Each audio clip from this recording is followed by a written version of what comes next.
Hi, this is Harriet Grayson, your host and producer for Community Culture Showcase. I'm so glad you're with me today because we have an interesting guest to talk about a wonderful organization. I have been a member of that organization.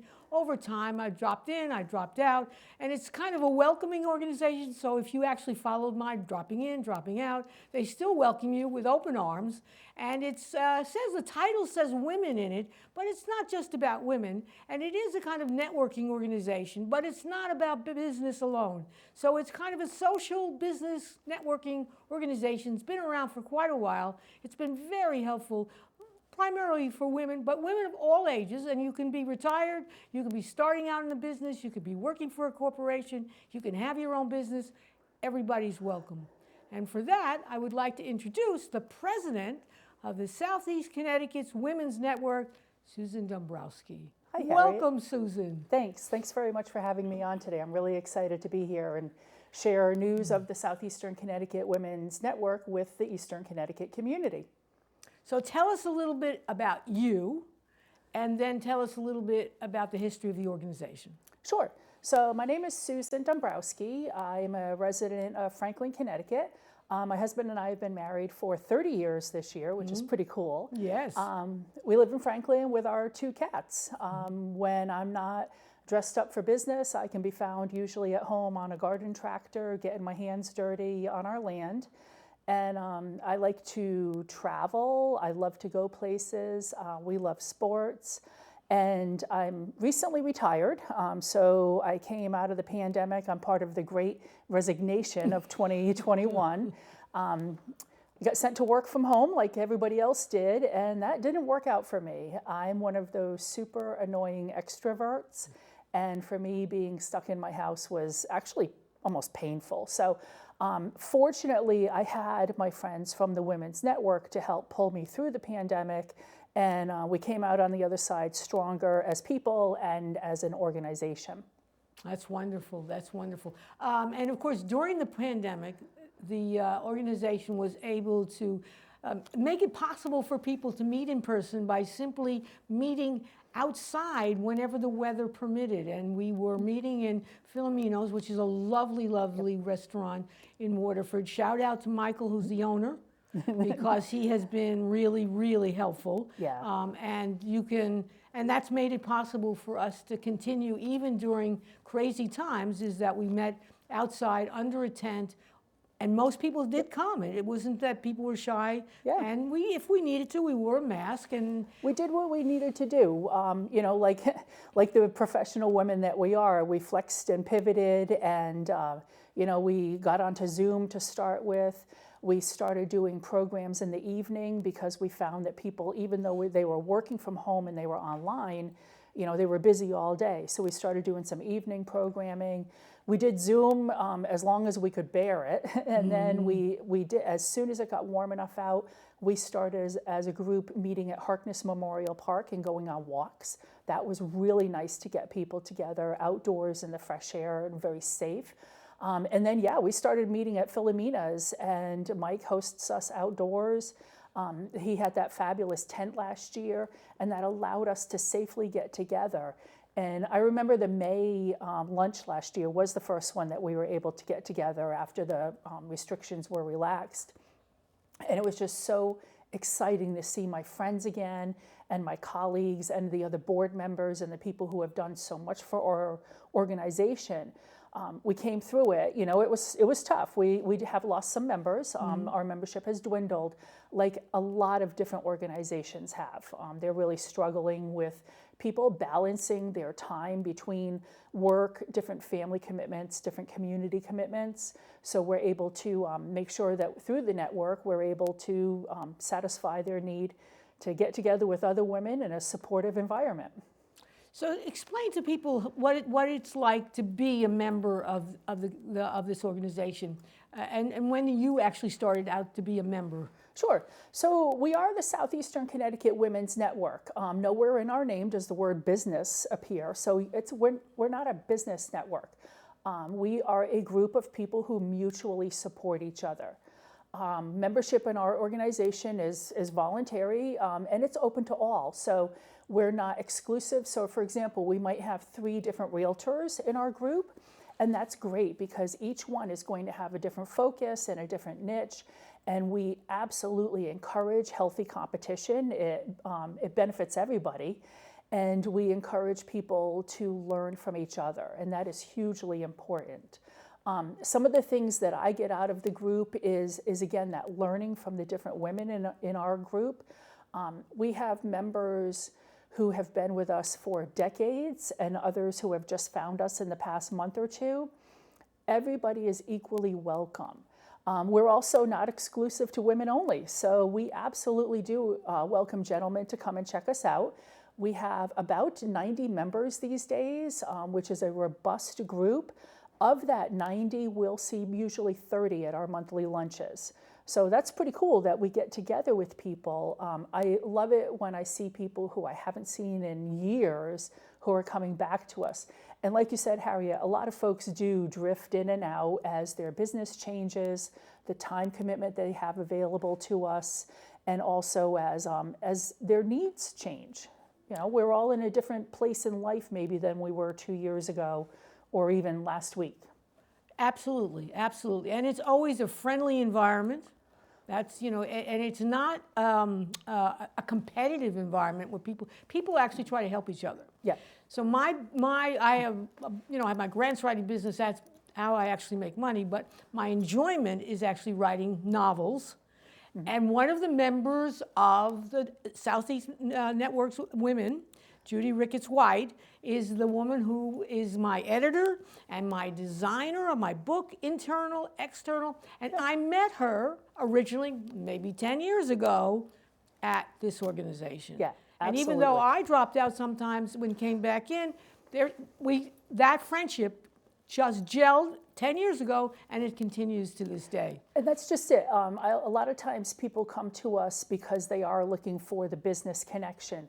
And that's originally why I joined. I joined in June of 2007 was my first meeting. Wow, you remember. Long time ago. Yeah, but you remember, wow. And I do, because it was a very important day. I went first to the June meeting. So I was in sales. Had a job in the community. I got to meet business people, business-to-business sales. And I went, and it was the June luncheon, and June is very special because that's when we do the new officers and board member induction. We also hear from our outgoing president, and we welcome a new president. So it's our annual changeover. At that June luncheon, we were talking about, they did presentations for the Woman of the Year. They did presentations for the new incoming president.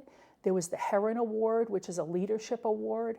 And I sat there thinking, you know, like, number one, what am I doing in this room with all these amazing women?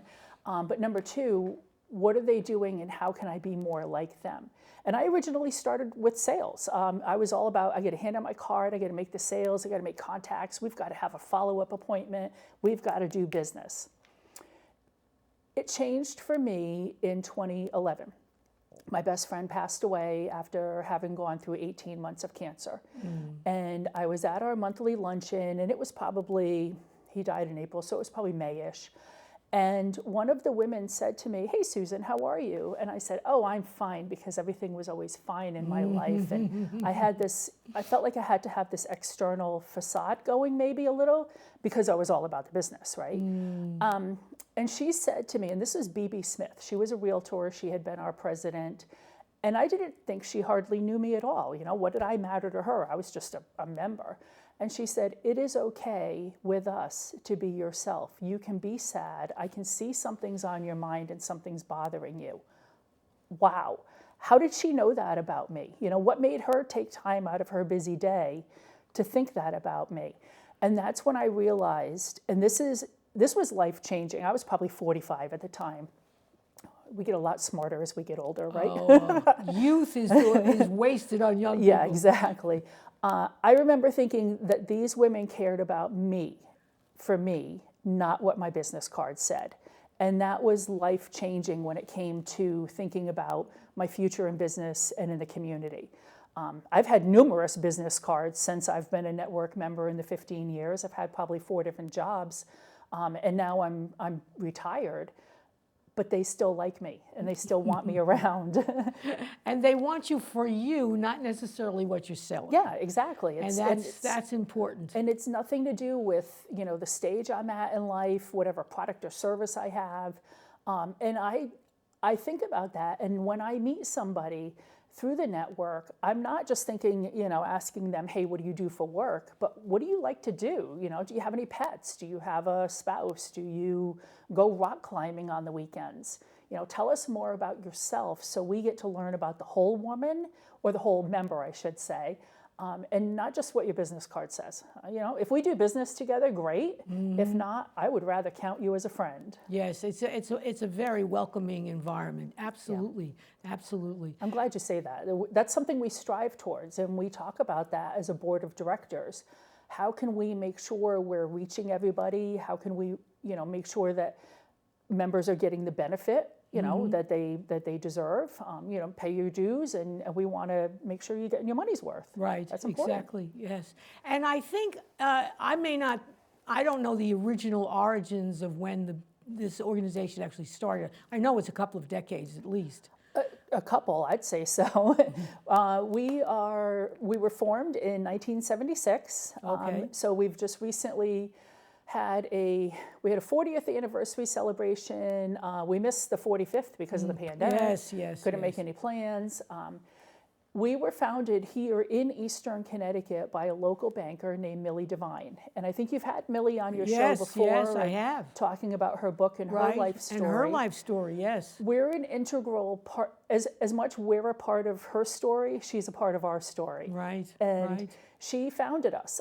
She was if you know Millie, she's a 5'0". She was a banker at the time. And in 1976, women in business were few and far between, first of all. They didn't have the same opportunities for networking and to build their business like the men did.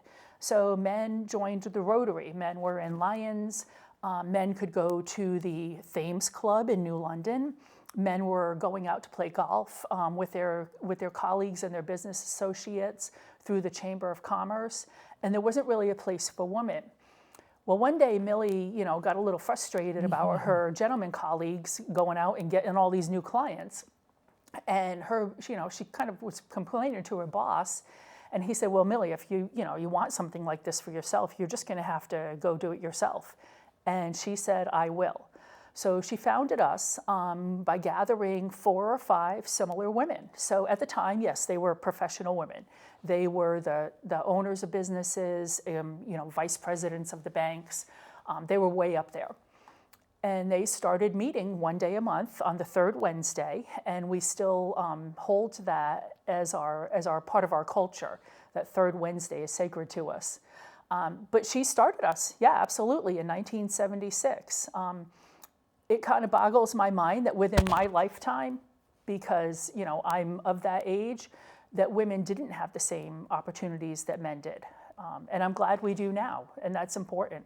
It's important that we have equal access. We're not asking for anything better, just maybe different, but equal.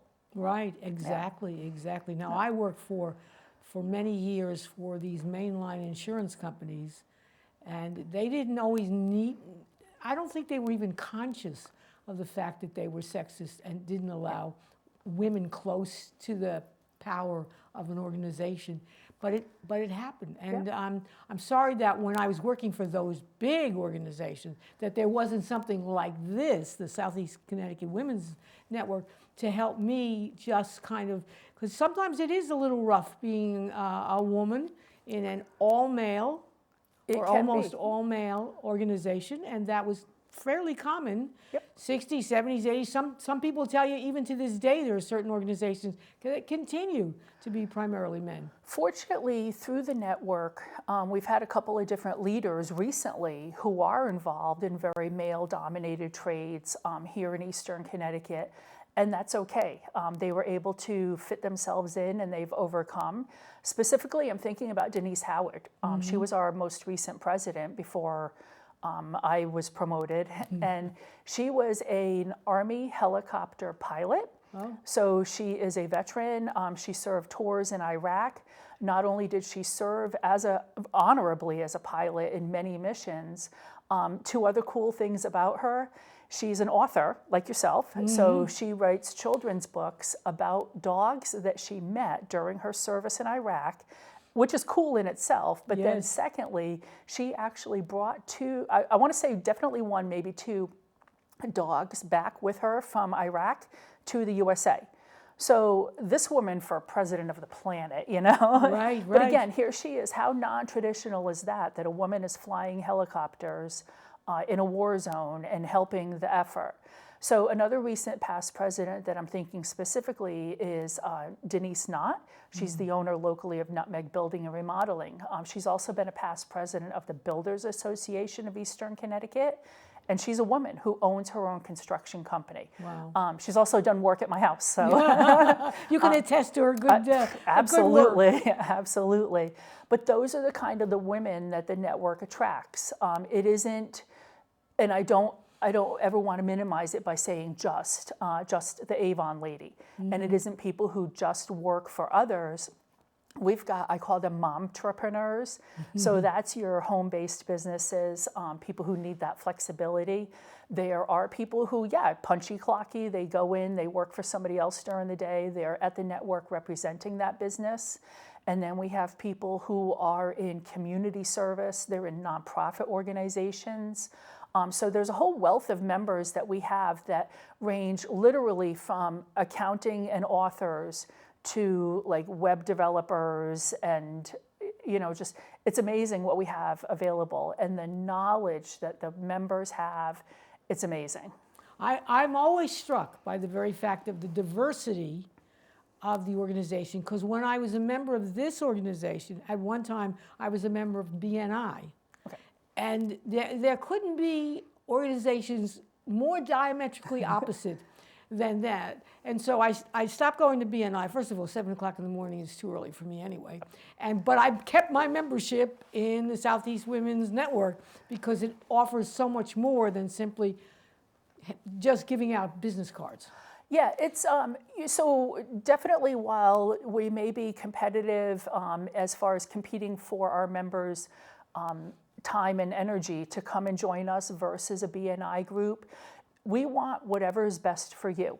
So absolutely, I'm not a BNI person, and it's no knock on them whatsoever. They have a wonderful organization. It's very structured. I'm an Aquarius. I'm not a structured person. So I just wing it. So the BNI isn't a good fit for me. However, I'm not everybody. So the Women's Network is a different group. Again, we're not just about business. We're very collegial people. Right. Congenial maybe is the word. We genuinely care about each other. We want to see each other succeed. I want to know that, hey, you know what? If I have a friend who wants to sell their house, here's 3 realtors that are in my women's network that I think would be a great fit for you. Yeah. If I'm meeting somebody who's opening a small business, here's 2 business bankers that I know that might be able to help you out. And again, they're going to be thinking like women do to help other women and support them. Exactly. And it's a warm, inviting group, and it's been able to survive despite the pandemic. I mean, you might have had a little dip in membership. I'm sure that's going to radically change as business starts to pick up and the COVID restrictions start to fade, and then we're going to have another wave, and then we're going to have some restrictions, and then we'll go back to open it up. I can see this for the next several years, but making adjustments as they have with the network, meeting outside, doing walks outside. I mean, we'll continue to do things like that because we know how difficult it is to be cramped up in your house, right? You can't go out to eat, you can't go to a movie. I mean, it just makes life really uncomfortable. So they have, knowing this particularly about women's habits, it has helped to keep a membership, and I think you'll see in the next several months more people coming your way. I think so too. And that's really important. We have an ongoing rolling membership renewals. Folks can check us out on the web. We're at sectwomensnetwork.org online. And we do have a membership application on our website. Also tells you a whole lot about our history and a lot of information, old pictures, old events. I was going through some pictures this morning. We unfortunately lost one of our past presidents recently.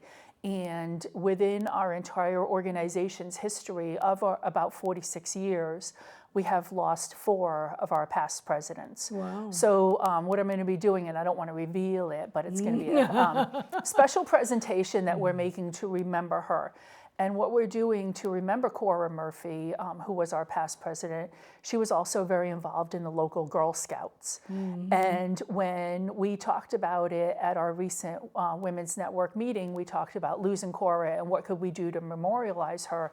The decision was unanimous to make a donation to a local Girl Scout troops. So what we're doing is we're inviting women who are involved in Girl Scouting in Eastern Connecticut and also members of Cora's family to come and join us on that day. And I'm going to make a special picture presentation. So I was going through some old pictures this morning and just thinking, you know, and the one I selected was probably from like 2009. It's that important to me, you know, these. Right. To keep it going. Another thing I learned recently, a couple of years ago, was it's important to realize that we are the stewards of the organization today. And when I look at the list of past presidents, it can be a little intimidating. There's a woman on there who's a state of Connecticut judicial executive. There's other women who were in business, they've retired, they've been in education and community. So to have my name on that list, actually twice, is pretty cool.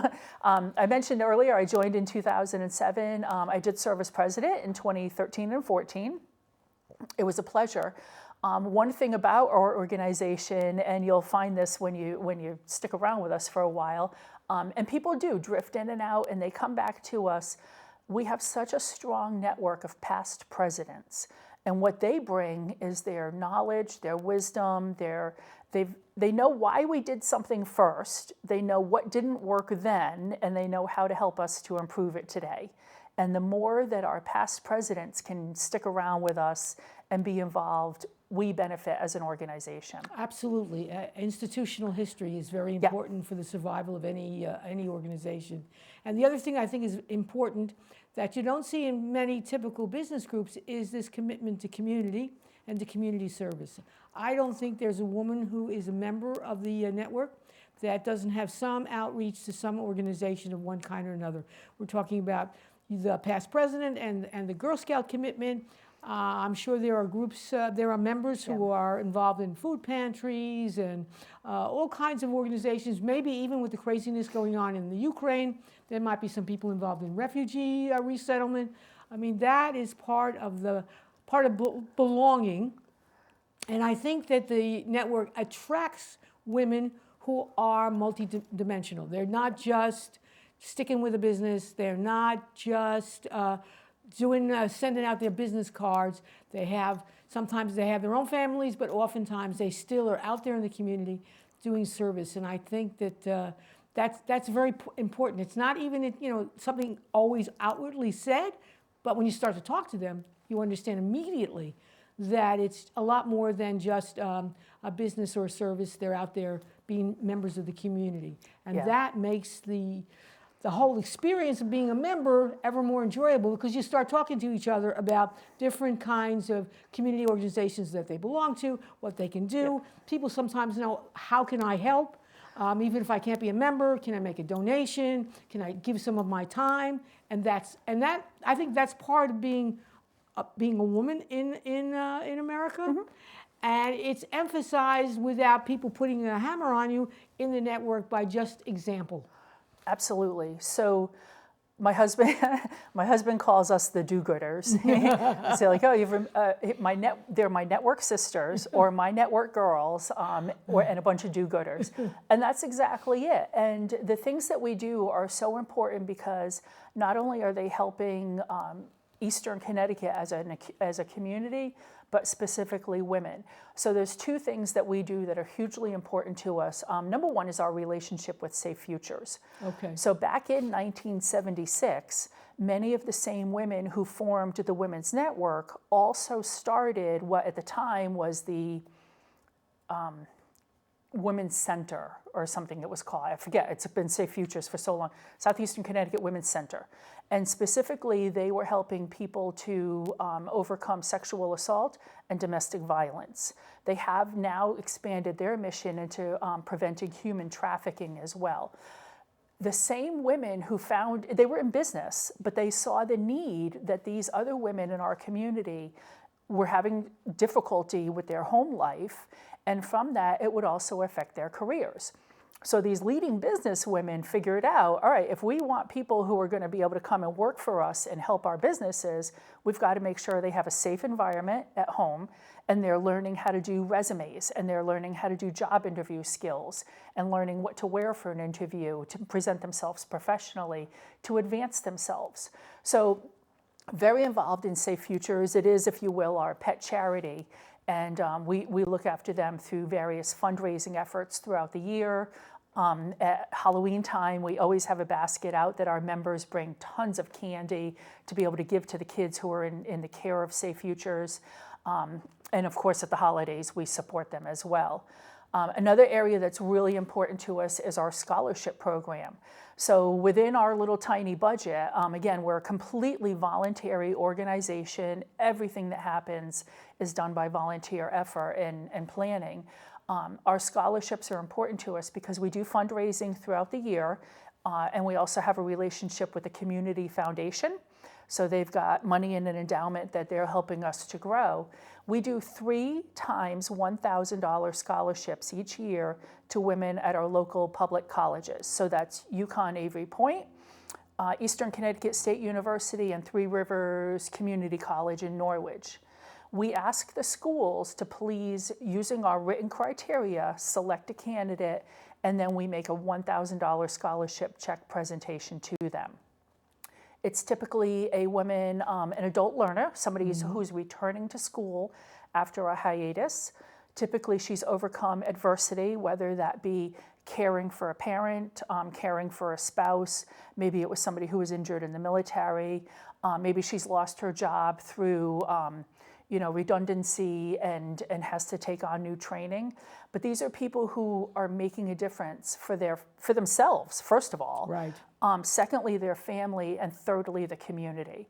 And when we go to make that check presentation, I remember the last time I did it was actually when I was president, so I haven't gotten a chance to do one again. I woke up that morning, I was happier than on Christmas Day. I put on my best dress, the makeup, the earrings and everything. And I was just so proud to be able to give this young woman a check for $1,000 that she could use, again, towards her further schooling, because it's going to help her. That's the kind of things that we do. We're participating coming up in the next week or so in a Girls Power bowling event.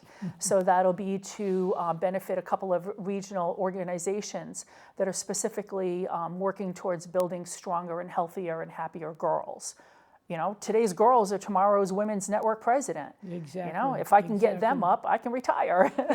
Is that bowling event open to the public? Yeah, it sure is. So it's this Sunday afternoon, May 1st, and it's at the Groton Bowling Center from like 1 to 3 in the afternoon. I know they're going to have great raffles. They'll have tons of prizes and various teams. We're looking for bowlers, so come on out, help us out.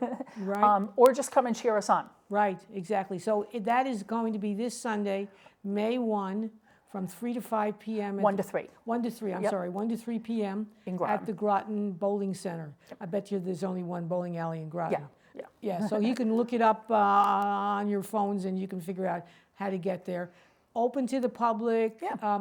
Is there an admission fee? No, it's so there's a team fee, and the Women's Network is covering our team fee because, again, that's part of our community engagement plan, is to reach out to other organizations and see how we can collaborate to bring not only exposure to them, but also donor dollars. Right. So some other folks that are involved in this is the local organization called STEPS, which is empowering young women who are overcoming adversity.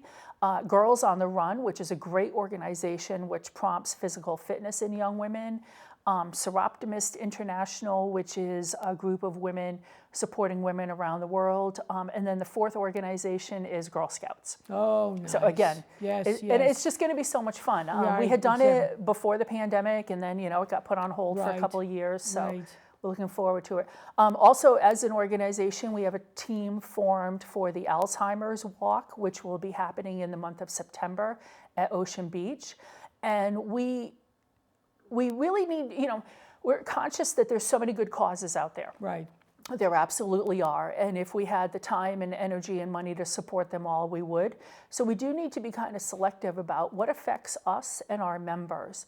And one thing that we've determined, particularly when I learned more about it, is the Alzheimer's and dementia affects so many women in two ways. First of all, women are more likely to suffer from the disorder and the disease. But then secondly, even if it isn't the woman who's suffering from it, she's caretaking for a spouse that might be. So Mary Lou Giannotti is she's a member of the network, and she's the local walk organizer. And she asked a couple of months ago in the room at our monthly lunch, how many people had been affected by Alzheimer's or dementia through their life. And I'm the president, so I'm standing there at the podium watching the group. I was astounded at how many hands went up. Yeah, absolutely. My hands up. And mine is as well. So we do feel like, again, we wish we could support every single organization out there, the three-legged cats but we really want to make sure we're doing as much as we can to take care of organizations that affect us and our members. Right, exactly. Do you actually, I don't know if this is true, do you actually do like a survey or something of the membership just to ask them which organizations community organizations they might be involved with, just to get a sense as to maybe you want to add or subtract or whatever to the organizations that you want to support? Well, we haven't done, as far as I remember, a formal survey, but what I think I'm hearing you say, Harriet, is that you would like to be involved in our community engagement team so that you can learn more about the different organizations and help us to direct our efforts. Well, I'm on camera, so I'm stuck. I can't run away. That's a commitment, exactly. And that's actually pretty funny through the network, is we've coined a word called voluntold. And, again, everything that we do is by volunteer effort other than our external publications. But we depend on people to say, hey, I have an idea. And typically when somebody says that, my next thing is, great, how are you going to run with it? You go, girl. And it's that important. But, here's the thing. When you're doing the work, when you're serving on a committee, when you're rubbing elbows with people and you're pitching in and making phone calls, sealing envelopes, whatever it is, you're also building your personal network. So again, it's not just about the business, but when you're working alongside somebody, you may find out, their day job is a banker, but they're also a huge Red Sox fan, and now you've got a friend for life.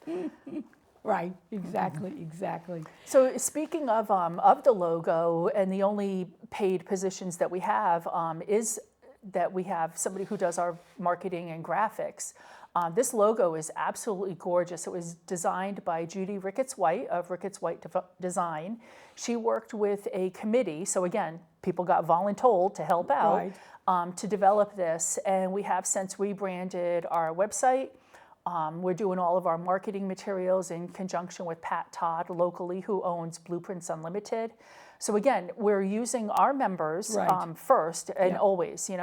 Whenever I need a product or service for my home, I'm always thinking, who do I know in the network that can help with that? Exactly. And that's, it's a new look for us. It's very fashion forward, if you will. Right. I particularly like on the logo how the design of the petals seems to sort of go around. And what that says to me is that is kind of like a life cycle, if you will. Oh. So that's what I get out of it. I'm not really sure what the original intention was. I wasn't on the committee. Right. But it says it's very fresh and bright, and it's sort of like leaves on a tree and their life cycle. So that makes me think of the different women I've met through the network. Brown through green. Yeah. So the different women I've met, the different phases of my life that I've gone through in knowing them, whether it be, when I was younger in business, now I'm older and retired, hopefully a little wiser, but I don't know about that. Supposedly. Yeah, right. But it's a really great group. I absolutely look forward to our third Wednesday of the month lunches. I look forward to the speakers. I always learn something new. We've had speakers come and talk to us, local women in government. So again, we're not just about business or nonprofits, but rather all of Eastern Connecticut community. I'm from here. We live here. We pay taxes here. It is important that we all know what's going on, what Eastern Connecticut can offer us, what we need to give back a little bit. So some of the other speakers we've had have been a woman who runs a local food sourcing organization. So again, eating local, buying local is huge to us. We've heard from people offering information about building your social media skills. We've learned about business insurance. So one of the neatest lunches we've ever had, this is a bunch of years ago, again, local business, the girls from Sava Insurance in Waterford came and talked to us about business insurance. And you might be thinking that would be like a half an hour of dreadful boredom. That's what I was thinking. But they proved me wrong. You know, they made it fun because everybody's in it for a different reason, and they might need different insurances for their business. So you wouldn't think that business insurance would be a fun topic to talk about. Some other things that we do is we've done a nonprofit community organization showcase, Spring into Community Action. So we actually invited all the nonprofit members and other organizations to come and do a tabletop display. You know, maybe they're looking for board members. They're looking for, folks to come in and help out, volunteers. Maybe they're looking for financial donations. They're always looking for money. Yeah, absolutely. So anything that our members can do, and everybody has different levels of what's available as far as their time, talent, and treasure. Within the network, we're really not looking for money, but rather we want people to give us their time because they'll get back what they put into it. Absolutely, absolutely. The thing I love most about the organization is, number one, it isn't only business oriented, so it is much, much wider thinking about it. And now I live in Westerly, Rhode Island, so theoretically I shouldn't be a member because I don't live in Southeast Connecticut. But, I mean, we're like joined at the hip. Your neighbors. Yeah, exactly.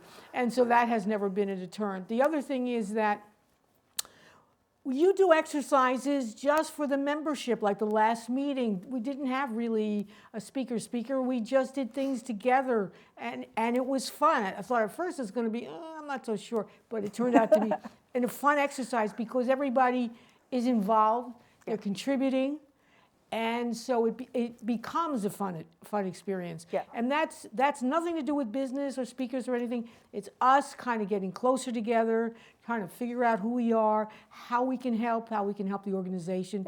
And that's the kind of stuff that I love to see. It's important, and yeah, it may seem like when somebody's reading about, they're doing a networking lunch, it might be unstructured time. There is a plan behind it, believe you me. I understand. And that's okay because that seemingly unstructured time, not only did you just say that you very much enjoyed it, but probably at your table when you were having that tabletop discussion with 6 or 7 other strong women, you learned something about, who's the realtor, who's an accountant in the group, who has a mom that might need some senior assistance.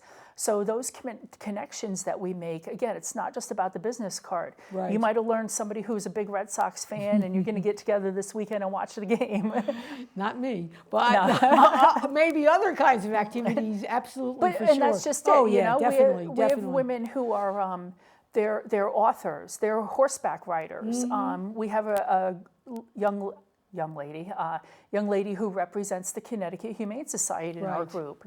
So everybody has different interests. We have moms, we haven't even talked about that, trying to balance a family and motherhood and, your business obligations. We had a woman on our board of directors back in a couple of years ago. She just had a baby, and what's she going to do? She can't leave the baby at home and come to our board members. Well, we're all women. We all know somebody who's had a baby. This isn't like top secret stuff. It shouldn't be an inconvenience. Bring the baby to the meeting. And that's what we do. Again, it's more about the people and the relationships and the women and the friendships rather than got to do business. There's a lot of business that happens, absolutely. Oh, yes, yes. But it's secondary to the friendships that are made. Yeah. And I think that's the difference between men and women and men's organizations and women's organizations. There's always, I think, in women's organizations, some kind of helping element, which may not be in the Rotary, although you know they have scholarship funds and stuff, but it's just not the same feeling. It's a different vibe.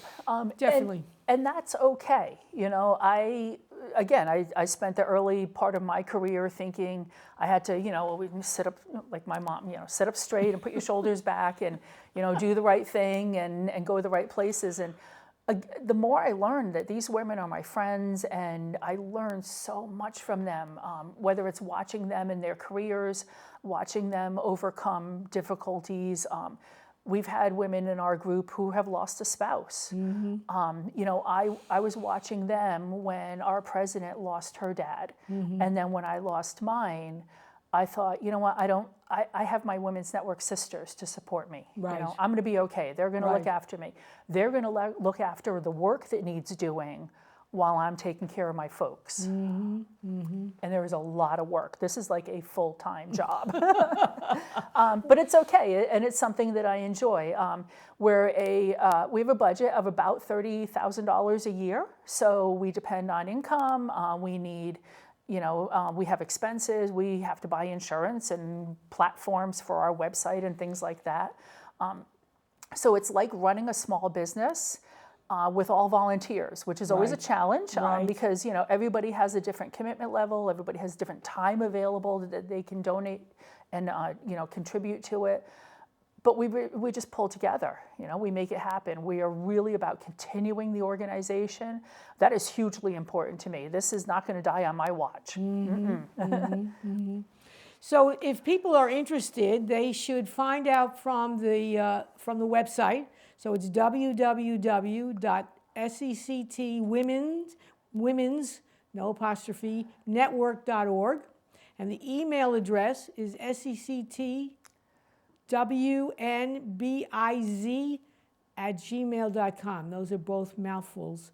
But these are ways that you can find out about the organization. And there's a pretty adequate amount of information on the website. And you can register for a luncheon. Again, the public is welcome to give it a try and see what goes on. I actually teach creative writing on Wednesdays at 11 o'clock, except on the third Wednesday, I make my students come in at 10 o'clock so I can leave to make sure that I make that meeting. The other thing you haven't talked about, which I really love, so I have a business, but it's grants writing and it comes and goes.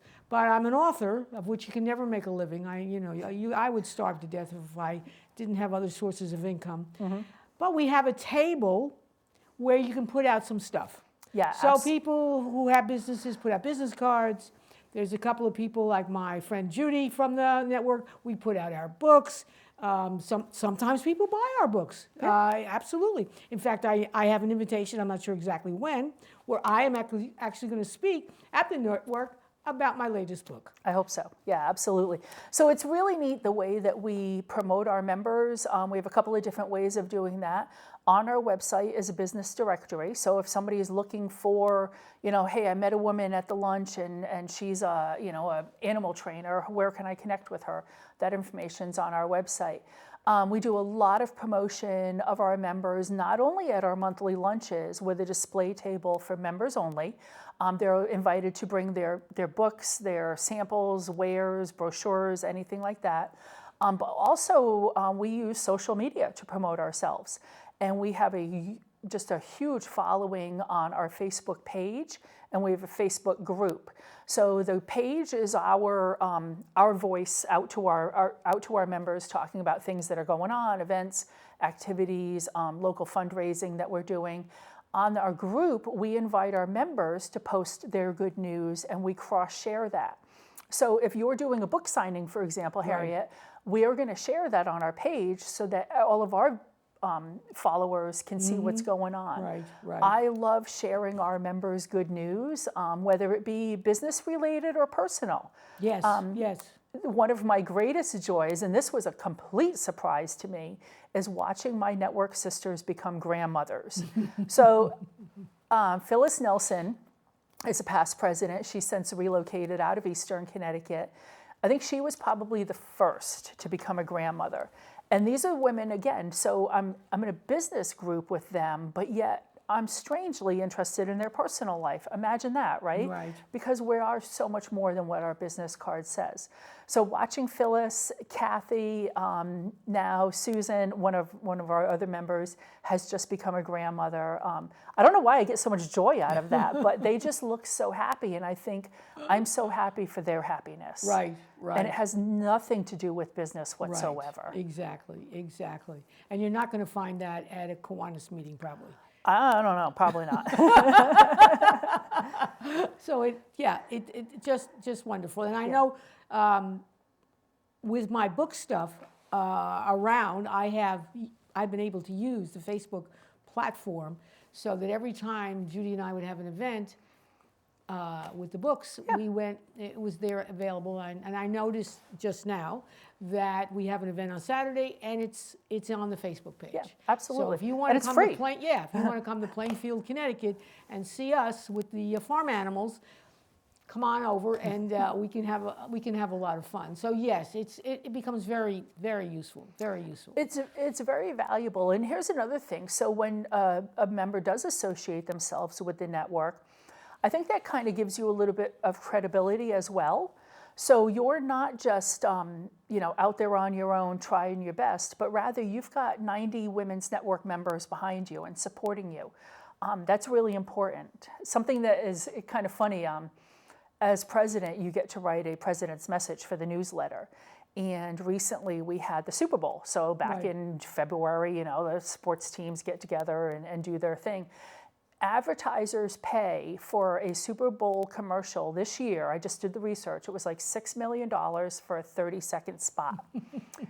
That's a lot of money. Yes. So the same, for far less money, far less money, any network member has in her back pocket the other 90 members in our organization and everybody that they know. And we work constantly at the network. One of our people say, I'm hitting them over the head with it, is working on your 30-second speech. Right.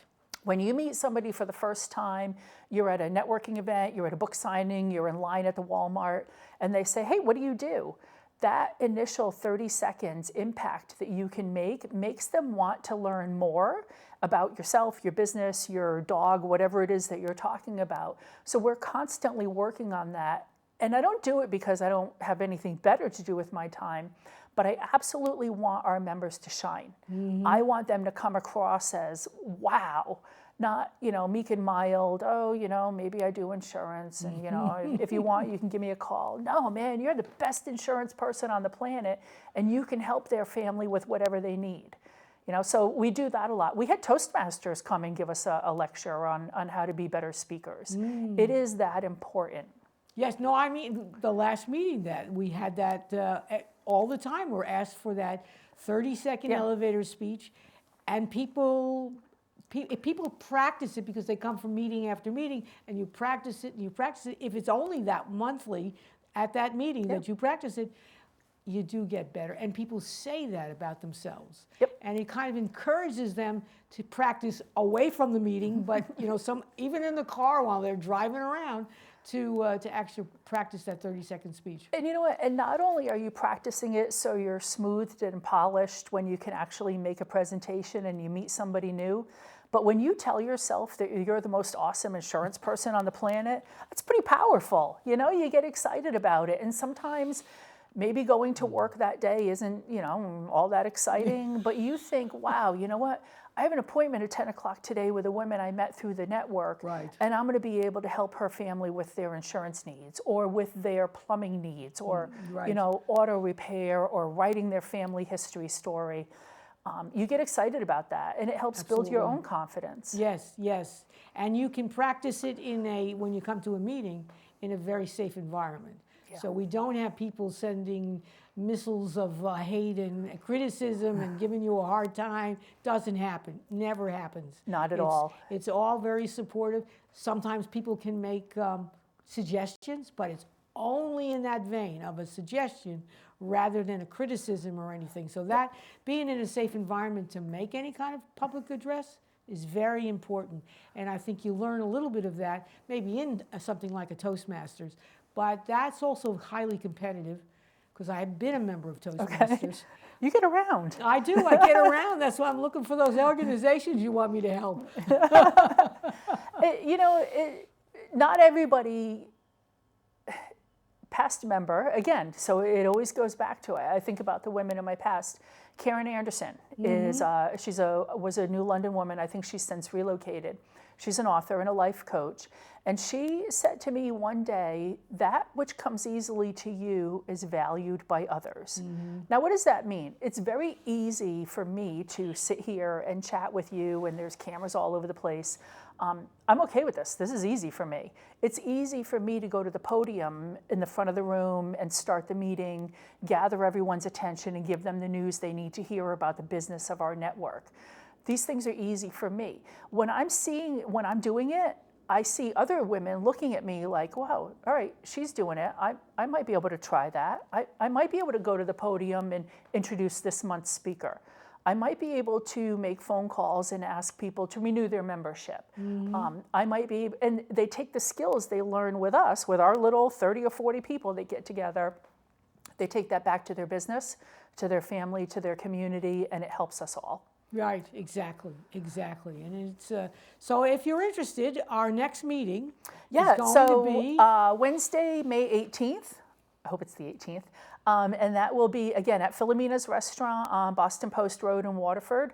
So it's about an hour and a half. We haven't talked about what is involved at the lunch. Yes. So we gather at 11:30 for open networking until about 12 o'clock. And at 12 o'clock, we enjoy a nice hot lunch that Mike puts out for us. I go to the podium, talk business for a few minutes. We introduce new members every month. That's a very nice exposure. It's so nice. They get to go to the front and they give us, a minute, about themselves, their business, and their families. We then we do raffles, so that's always exciting. You get a chance to win a free lunch. Who doesn't like that, right? Exactly. We offer free advertising for our members, so we're always raffling off, an advertisement in our monthly e-news or perhaps on our website. Again, it's building exposure for our members. Right. And then I invite the vice president up. She talks about what the program is going to be that day, and we hear from a speaker. And it's, we're all out of there by 1 o'clock. So it's about an hour and a half, the whole program, right. Which, we understand that's a lot for somebody who might have to drive from a Westerly or from Norwich to get to the lunch. So we want to make sure that we're providing speakers who are interesting, informative, educational, and that everybody's going to get something out of their time with us. Right. Because the time is more valuable than the membership fee. Right, exactly. But I think this particular location, Filomena's, is easy to get to versus some places where you might land up, which become more of a hassle to get to. And of course, parking is never a problem. Right. And that sometimes is an issue where people complain to me about having events in Westerly because, oh my God, so where are we going to park? So, there's that kind of issue. There's no issue about that one. None whatsoever. It's easy in and out. It's accessible. As far as the actual physical space, it's very comfortable. We can spread out. We have the whole room to ourselves. Right. Mike doesn't ever kick us out if we want to stay lingering. And I'll tell you what, I've left the room, we officially end at 1 p.m. I've helped pick up and gather up everything and close out the business and left at 1:30, and there's still people sitting there chatting, showing pictures of their families, talking about their next vacation. Exactly. It's really exciting to be able to facilitate that kind of get together. Right, and the people come, there's a group who come week after week. And then there are people who filter in and filter out, depending on, people can get very busy. Yeah. That's just it. Yes. If somebody can join us, we don't have a requirement that you have to be there. Right. We're not that rigid. We understand stuff comes up. Sure. it's really neat how people do choose to spend their time with us. Right. And I really enjoy that very much. Again, I look around the room, it's easy, when you're the president, I'm standing at the podium, I'm Right. watching the conversations, I'm seeing the smiles, I'm seeing the hugs, I'm seeing the women laughing together, I see them making plans for the weekend. That's huge, and that's what makes me happy. That's why I put the hours in. Absolutely. I don't do it for money. I've never gotten a penny's worth out of it. It's a labor of love, Right. and it's definitely worth my time. So again, if you have not much going on Wednesday mornings, third Wednesday of the month, it's easy to remember. It's 11:30 at Philomena's in Waterford. Nice, lovely restaurant, easy to get to, no problem parking. We definitely look forward to seeing you there. And if there's anybody out there who would like to join my creative writing class, completely free, hosted by the Pawcatuck Neighborhood Center in Pawcatuck, which is on the Pawcatuck-Westerly line. I look forward to having some more students. And unlike a kind of very structured creative writing class where you always get assignments and stuff, mine is really an appreciation for literature, an appreciation of the process of being a writer. As a writer myself, I can offer little tidbits, and many of the people who have joined the creative writing class are themselves writers. Some of them are published. You never can learn enough when you want to be a writer to enhance what you can do, to make a point, to see whether people react. I'm starting to write a new book, and my students at the creative writing class, they're actually my first critique. They tell me, and as a writer of fiction, the first couple of paragraphs, first few pages, is all the difference whether somebody's going to stay with you or not. And so they become my critique. So if you're a writer out there and you think you might learn something more from just being in the room with some writers, some non-writers, come and join us. Pawcatuck Neighborhood Center. We're on Wednesday mornings, 11 o'clock, except on that third Wednesday. All right. Thank you very much for joining. Susan, it was an absolute delight to have you. It was nice chatting with you, too. We've been co-members of the network for a couple of years now. Yes, but again, absolutely. I find myself, especially at the network lunches, I just want to talk to everybody. I want to hug everybody, especially now coming out of the pandemic. Oh, these yes. personal relationships they're essential. They're critical. Absolutely, absolutely, absolutely. So I just want to thank everybody for joining me today. There'll be lots of other programs in the future. Hopefully COVID hasn't destroyed all of your plans for the summer, and I look forward for you coming back. This is Harriet Grayson, your host and producer for Community Culture Showcase. Thank you.